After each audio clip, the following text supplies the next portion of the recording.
And here the maid came in with food, and she said, "My lady, please listen to this. If you continue like this, you will get sick." And here Renee was like a drug. She was looking at the food and listening to the maid's words, and she said to her, "Please listen to me, my lady." And suddenly Amelie remembered when she was little, and she was trying to feed her, and she said, "It seems that she got sick again." And here Renee said to her, "But that drug is very bitter and bitter." And suddenly her mother came and said to Amelie, "Give it to me, I will feed her." And Amelie, "My lady."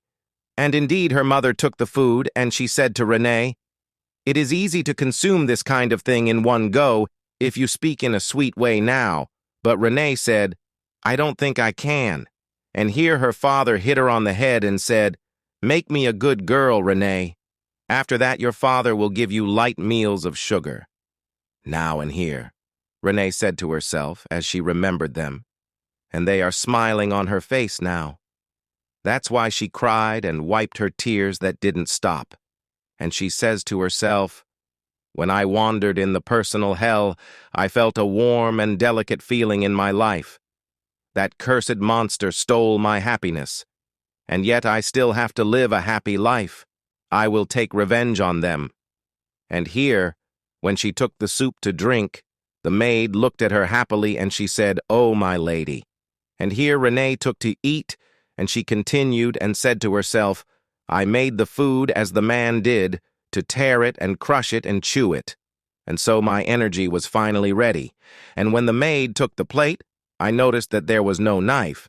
So she said to her, 'Oh, excuse me, my lady, do you have a knife here?' And here Renee said, 'Oh my God, I must have dropped it by mistake. I think it fell under the bed. Would you mind picking it up?' But the maid came down, and she looked for it, and she said, 'Oh, I don't see it.' Then she got up, and she smiled and said to her, 'No problem. It is likely that this room will be cleaned soon.' Then the maid said to her, 'Tomorrow is the last day that you will spend the night of mourning. Isn't that so?' The maid's feelings for the lady were very sincere. This will certainly be the most beautiful night of mourning in the world. And here Renee crossed her lips in anger. Then she looked at her, and she smiled. And the day came, and the maid went to her William. And he smiled and said, 'I can't wait. You are very beautiful, Renee.' And he looked at her, then approached her. And he said, 'Your appearance in the dress of mourning in the middle of the night is amazing. How I expected it.' Then he took her arm, and he kissed her, and he said, 'You will not know.' And here she turned her face to the other side, and suddenly when she raised her arm, she said to him, 'Enough for a long time. Let's finish this.' And here he looked at her in amazement, then smiled and said, 'You are very direct, my dear.' And here he approached her and said, 'Look at your clean body. It will be difficult for a man to accept, so take your time and enjoy this moment in particular.' And he took off his shirt at the time, because Renee was holding a knife from behind. And here he approached her more, and he held her face, and he said, 'Let's have a romantic moment together.' Then he put his finger on her lips, and discovered that she had a knife with her. So he put it on the bed, and he held her hands, then looked at her, and he smiled and said, 'Now let's start. Isn't that so?' After William discovered that Renee had hidden a knife behind her back and placed it on the bed at the moment Renee was trying to push him away, saying, 'Don't,' she thought to herself, 'my worthless and futile revenge ended in the blink of an eye. The knife couldn't even scratch a single hair of the enemy.' And it fell to the ground. Then she began to imagine killing herself, saying, 'If I had known this would happen, I would have pointed it at my throat.' Then she began to cry and continued to say to herself, 'With the onset of night, even in hell my family will surely weep.' Furthermore, she suddenly uttered her lover's name, saying, 'Orville.' Then she continued, saying to herself, 'What expression will they show when they look at me like this?' Suddenly William, upon hearing her utter another person's name, said, 'Moaning another person's name while lying on the bed in the middle of the night?'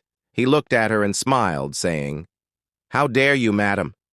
Was he your ex-fiancé? So William said, Stop clinging to hope for a dead person. She looked at him in astonishment and said, What do you mean by that? William angrily said, I'm not going to lose my wife to another man, so this obstacle must be removed. This made her feel worried, and she said, Impossible. She imagined Orville being killed on the ground and said to herself, I can't lose Orville. So she put her hands on William's face and said to herself, I must. Then she kissed him, and he was shocked by what she did. Then she told him, even if only to prevent him from killing her fiancé Orville, I will be yours alone, whether tonight or in the future, as long as Orville is alive. So he smiled and took her hand, saying, Interesting. This is truly a great love that brings tears to the eyes. I like it, no matter what you say, my wife. Then he leaned closer and whispered to her, Now take off your clothes and lie down. And she did, and he did it to her. Then William said to her, You seem tense. Relax, Renee. She replied, Yes, this is it. But thought to herself, I wish this moment would end already. Suddenly William did it, and she thought to herself, I can't breathe, it's too hot. As he continued, she thought, finishing the rest of himself. I'm worried. Like lava, it rushed like a wave and swept away everything. He pushed with all his might. I began to feel weak and dizzy, and it becomes hot and humid down there. And here William rose and began to look at her. Then he said, Now you are wet enough. Hold on to me, Renee. This may hurt a little. And he did so. And she said to herself, I could not help but feel overwhelmed by the massive body that was pressing down on me.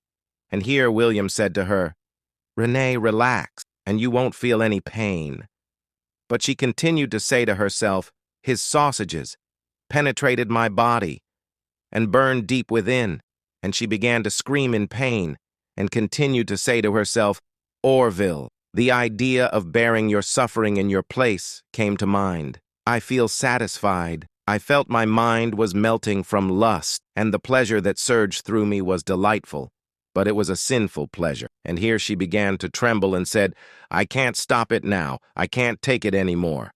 But he smiled at her and said, Seriously, Renee? And she understood and said to him, No, no. But he looked at her, smiling, and said, I see that.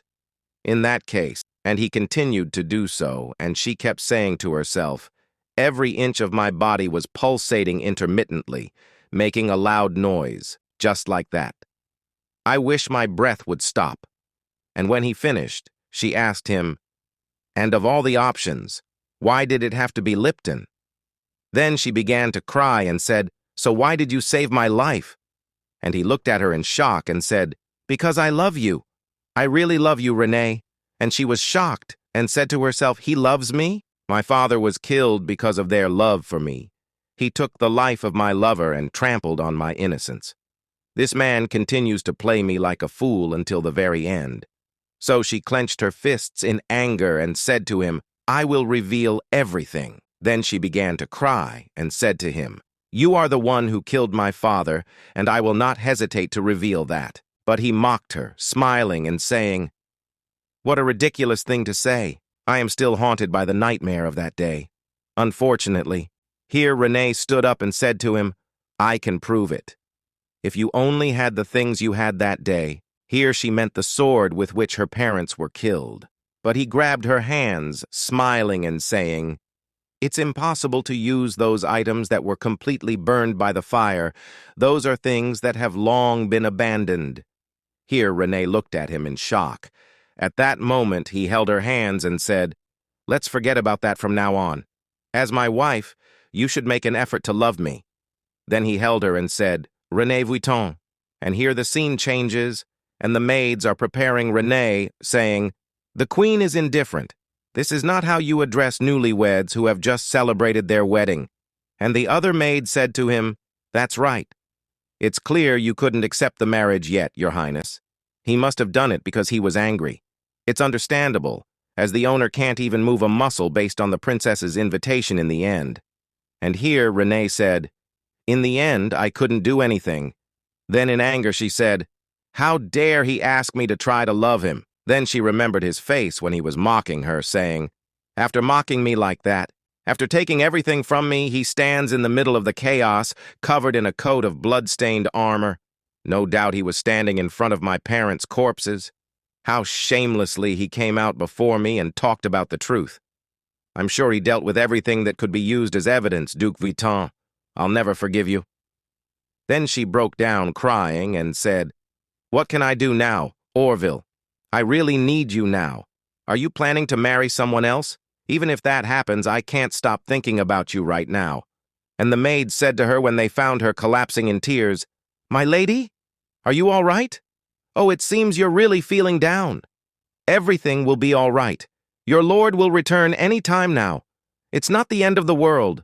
And suddenly Renee looked at the maid when she handed her a handkerchief and said to her, "Here, my lady, please use this if you don't mind."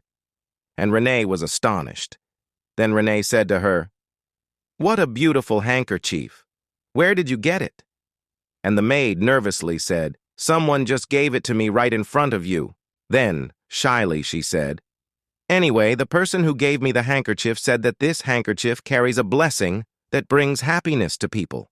Here," Renee remembered when she was with Orville, and she used to wipe Orville's face with a handkerchief similar to the one the maid had.